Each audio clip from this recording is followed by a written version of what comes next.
Halo teman-teman, kembali lagi bersama Novel Tuber dengan alur cerita Janji Kembali karya Layuma. Namun sebelumnya jangan lupa untuk like, komen, subscribe, dan juga klik lonceng notifikasinya. Salah satu budik terkenal di dalam pusat perbelanjaan itu pun seketika dibuat sibuk saat kedatangan istri dari salah satu orang terpandang di kota ini. Walaupun Bina sudah lama tak pulang ke sini, tapi nama besar Gonderkop mampu membuat orang-orang yang mendengarnya akan langsung menghormati dirinya.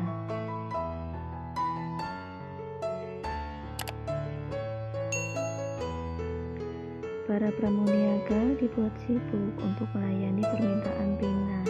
Ya, setelah mendengar alasan Kiran datang ke sini, dengan senang hati Bina menunjukkan salah satu butik terbaik di pusat perbelanjaan ini.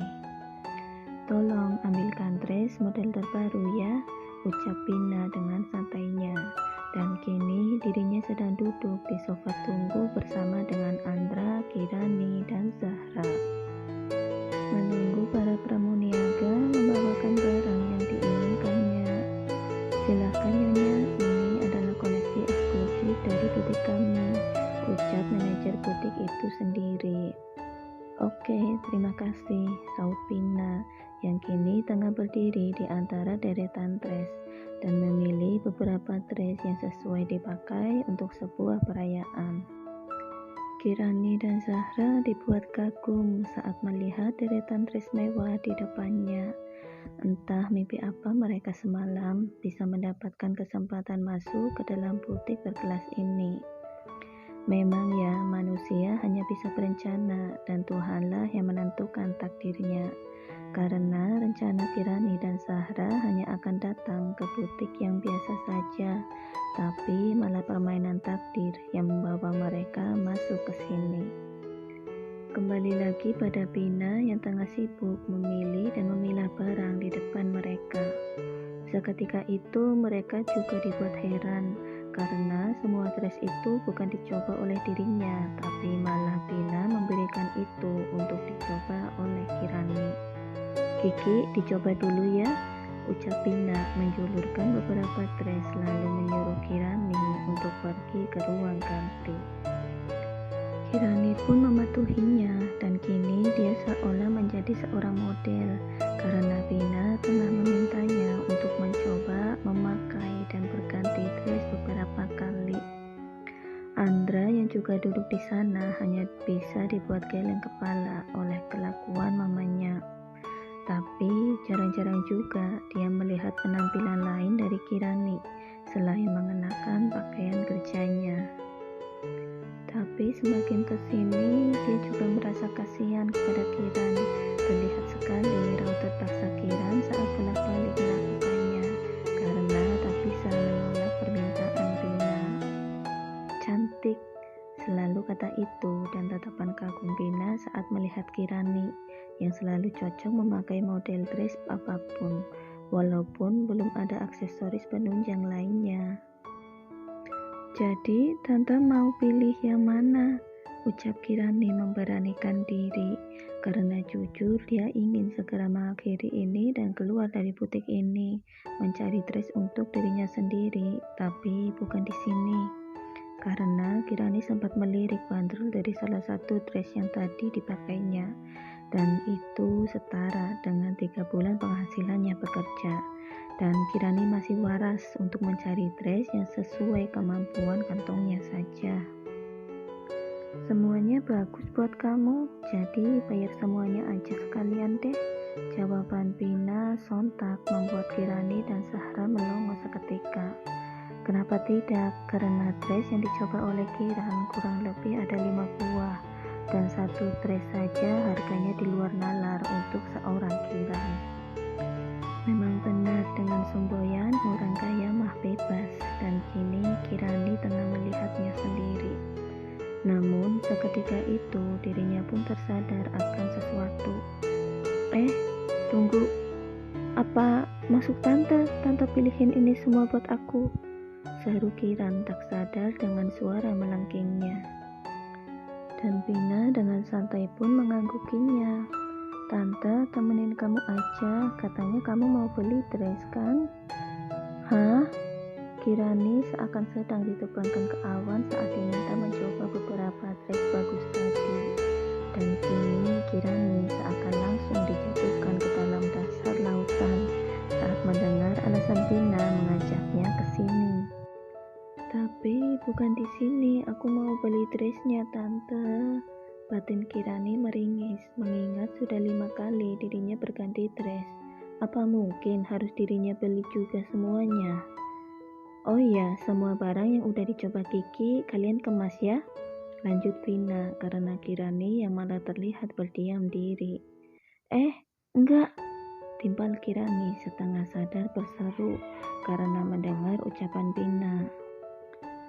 Enggak, tante, maksud saya memang mau membeli dress, tapi maaf, bukan di sini. Lanjutnya dengan raut kebingungan. Jika dia membayarnya, uang dari mana? Dan jika tak membayarnya, Kirani juga merasa tak enak dengan para pramuniaga. Andra yang tahu kebingungan Kiran, dirinya pun memanggil salah satu pramuniaga, meminta kertas dan bolpoin, lalu mencatat sesuatu di kertas itu. Antarkan ke alamat ini jika semuanya sudah dikemas, ucap Andra yang kini memberikan kartu saktinya kepada pramuniaga tersebut, serta juga memberikan kertas yang berisikan nama dan alamat kos Kirani. Sembari menunggu proses pembayaran barang itu selesai, Andra sejenak menoleh ke arah Kiran. Tapi Andra malah melihat Kiran yang juga sedang memperhatikannya. Terlihat jelas raut segan di wajah Kiran dengan mulut mungilnya itu yang akan mengeluarkan suara. Andra tahu hal apa yang akan diucapkan Kiran dan dia pun langsung menghindari itu. Namun dirinya malah beradu pandang dengan Tania yang saat ini baru saja masuk dari arah pintu butik.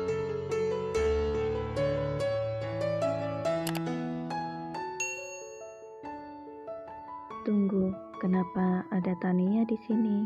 Gumamnya dalam hati, dan Andra terlebih dulu memutus pandangan mereka. Andra, Tante Pina, seru Tania setelahnya. Selamat siang Bu Tania, sapa beberapa pramuniaga yang sedang mengemasi pesanan Andra.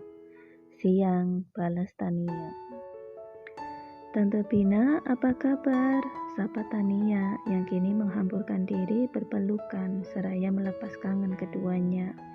Karena Tania ini adalah keponakan dari Pina, anak dari kakak kandung Pina. Andra melihat kembali nama butik ini, dan dia baru saja tersadar. Astaga, ini butik punya Tania, lanjut Andra dalam hati. Kabar baik sayang, udah lama banget kamu gak main lagi ke rumah tante, sahut Pina setelah mereka mengurai pelukannya. Maklum Tan, sibuk. Iya, tante bisa lihat itu, sekarang butik kamu makin sukses ya. Ya begitulah, makanya udah jarang ada waktu buat main lagi. Harusnya disempetin dong, ini Andra juga tante paksa buat jalan, baru mau dia, celetuk Pina dengan kekehannya, membeberkan semuanya saat tadi Andra yang hanya ingin menghabiskan waktu mengobrol di rumah saja, tapi malah dipaksa Pina untuk jalan keluar. Oh ya, pantesan Andra bisa sampai di sini juga. Tania terkekeh meledek ke arah Andra. Tadinya Tania akan langsung saja masuk ke dalam ruang kerjanya, tapi dia menengok ke arah kanan dan terlihat segerombolan orang di sana. Dan mata Tania langsung beradu pandang dengan Andra, yang seketika itu juga langsung diakhiri oleh Andra dengan melengos ke arah lainnya. Dan dari sana Tania juga melihat sosok Pina. Karena sudah jarang bertemu dengan Pina, akhirnya Tania pun melangkahkan kakinya untuk mendekati mereka. Walaupun Tania sadar selama ini Andra menjaga jarak dengannya. Bermula dari 3 tahun yang lalu saat dengan jujurnya Tania bilang menyukai Andra. Tapi ternyata Andra dengan jujur juga mengatakan sudah ada seseorang yang mengisi hatinya. Dan setelah pernyataan itu malah membuat jarak di hubungan keduanya. Padahal Tania hanya ingin jujur saja agar perasaannya ini tidak menjadi beban di dada. Untuk diterima oleh Andra pun Tania tak terlalu berharap, tapi jika diterima dirinya pasti akan senang sekali karenanya. Ingin sekali dirinya bisa kembali dekat dengan Andra, walaupun hanya sebatas sepupu saja, karena hanya dengan Andra Tania bisa menjadi dirinya sendiri untuk menceritakan segala keluh kesahnya. Tapi Andra yang sekarang sudah berbeda. Dia menjadi sosok dingin yang sangat susah untuk didekati. Tidak seperti dulu, sosok yang sangat lembut dan perhatian. Oh ya, kenapa sekretaris lo ada di sini? Bukannya sekarang bukan jam kerja ya? Tanya Tania mencoba membuka pembicaraan dengan Andra. Dan Tania juga baru sadar akan keberadaan Kiran.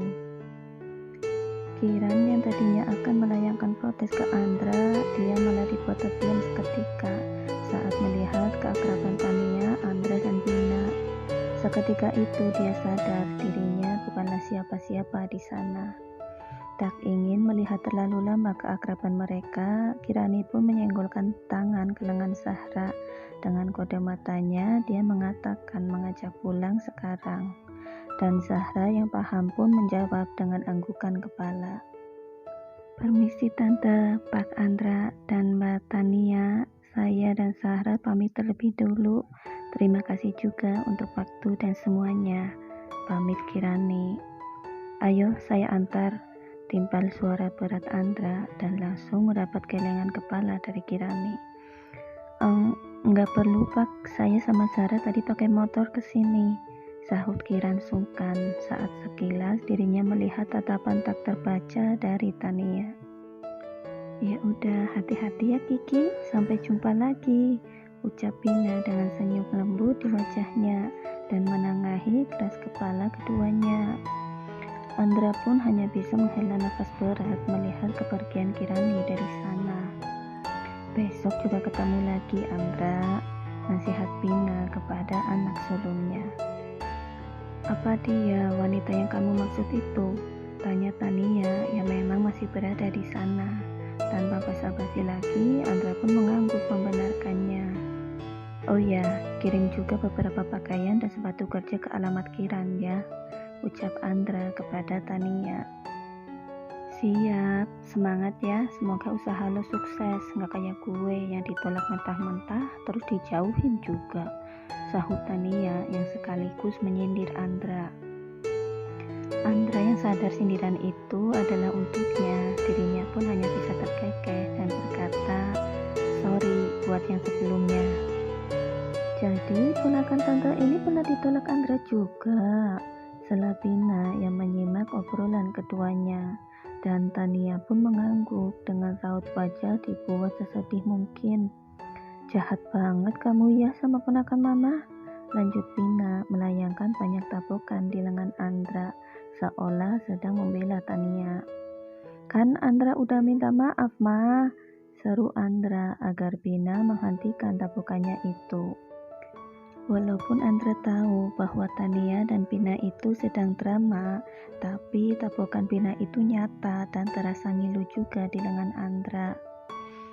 Setelah 3 tahun berlalu, kedua sepupu yang dulunya akrab itu akhirnya mereka bisa kembali terlibat obrolan yang membuat hubungan keduanya membaik seketika.